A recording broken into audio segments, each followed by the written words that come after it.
السلام علیکم ورحمۃ اللہ وبرکاتہ۔ بسم اللہ الرحمن الرحیم، نحمدہ ونصلی علی رسولہ الکریم، اما بعد۔ محترم سامعین، آج ہم جس دنیا میں جی رہے ہیں، یہ دنیا، یہ رونقیں، یہ چمک دمک، سب کچھ عارضی ہے۔ ایک دن آئے گا جب یہ سب ختم ہو جائے گا، آخری وقت، آخری سانس، اور پھر وہ وقت جب انسان کو مٹی کے نیچے دفن کر دیا جائے گا، اور وہ لمحہ جب سب لوگ لوٹ جائیں گے اور قبر میں ہم تنہا ہوں گے۔ ساتھیوں، قبر ایک تنگ، اندھیری، سنسان جگہ ہے، جہاں نہ کوئی ماں ہوگی، نہ کوئی باپ، نہ دوست، نہ دنیا کا مال، بس ہوں گے تو ہم اور ہمارے اعمال۔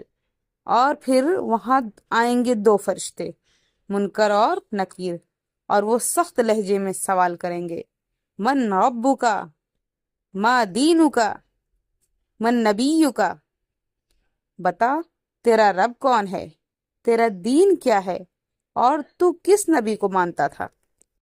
تو ساتھیوں، جو شخص دنیا میں دین سے جڑا رہا، جس نے اللہ کو پہچانا، قرآن کو پڑھا اور نبی کو مانا، وہ تو ان سوالات کا اطمینان سے جواب دے گا، اور اس کی قبر جنت کا باغ بن جائے گی۔ لیکن افسوس، جو دنیا میں صرف دنیا کے پیچھے بھاگتا رہا، دین سے غافل رہا، وہ ان سوالات کا جواب نہ دے سکے گا۔ قبر اس کے لیے جہنم کا گڑھا بن جائے گی۔ یہ سوچ کر ایک ماں کا دل کانپ جانا چاہیے کہ کیا میری اولاد قبر میں کامیاب ہو سکے گی؟ کیا میں نے اپنے بچے کو دین سکھایا؟ کیا میں نے اسے نماز کی عادت ڈالی؟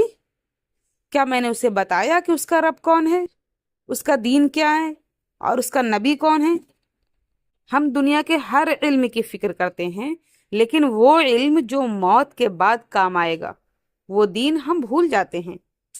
یاد رکھیں، بچوں کو اگر ہم نے قرآن سے جوڑ دیا، نماز سکھا دی، نیک صحبت دے دی، تو وہ نہ صرف خود نیک بنیں گے بلکہ ہمارے لیے صدقہ جاریہ بھی بنیں گے۔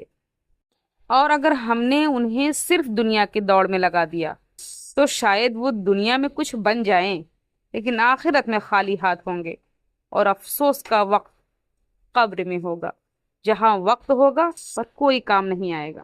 سامعین، آج ہم اپنے بچوں کے ڈاکٹر، انجینئر اور کامیاب بننے کی فکر میں لگے ہیں، لیکن کیا ہم نے ان کی آخرت کی فکر کی؟ کیا ہم نے انہیں قبر کے سوالات کے جوابات سکھائے؟ اپنے بچوں کو دین سکھائیں، کیونکہ دنیا چھوڑ دے گی مگر دین قبر میں بھی ساتھ جائے گا۔ تو میرے عزیز ساتھیوں، آج فیصلہ کیجئے، اپنے بچے کو دین سکھائیے، خود بھی دین پر عمل کیجئے، کیونکہ قبر کا سوال دنیا سے نہیں، دین سے ہوگا۔ اللہ تعالی ہمیں ہدایت دے، ہماری اولاد کو نیک بنائے، اور ہمیں دنیا و آخرت کی کامیابی عطا فرمائے، آمین یا رب العالمین۔ اگر یہ ویڈیو دل کو چھو لیا ہو تو دوسروں تک بھی پہنچائے، شاید کسی کی آنکھ کھل جائے۔ السلام علیکم ورحمۃ اللہ وبرکاتہ۔